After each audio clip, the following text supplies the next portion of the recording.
Museum at artifacts matatagpuan sa loob ng isang paaralan sa Sarat, Ilocos Norte.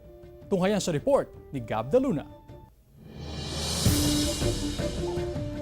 1998 nang gawing museum ng artifacts ang isang silid sa loob ng paaralang ito sa Sarat, Ilocos Norte. Ito ang Sarat Central School. Gawa sa red bricks ang century-old na paaralan na itinayo pa noong 1904. Sa loob nito matatagpuan ng iba't ibang artifacts tulad ng mga banga, sandok, plancha, kama, kabinet, botaka, lampara, altar at iba pa. Dito maraming magagandang gamit noong unang panahon na siyang nagpapakita, nagpapanatili kung saan tayo galing, kung ano ang ating kultura at tradisyon. Pinakalumang kagamitan daw rito ang gamit sa pag-imprenta, na dati ng gamit sa paaralan. Umaabot na raw ito sa isang siglo ang tanda. Sa tapat mismo ng museo, matatagpuan din ang Marcos Museum o mas kilala bilang Andy Museum. Dito matatagpuan ang mismong upuan ng dating Pangulong si Ferdinand Marcos Sr. Matatagpuan din ang mga class picture at trivia tungkol sa dating presidente.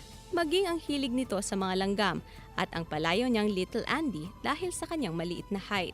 Kayamanan daw kung ituring ang mga kagamitan. Ang ibang gamit dito, pamana pa ng mga yumaong lolo at lola ng mga nagtapos sa paaralan. Ngunit pangunahing problema raw ng museum ang anay.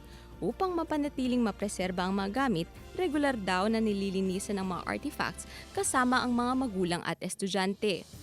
Sila po yung nangunguna sa pagpapanatili ng kalinisan at kaayusan at sa pagprepreserba ng mga iba't ibang gamit. Samantala bukas ang paaralan sa mga turista at mga lokal na residente na nais makita ang museo.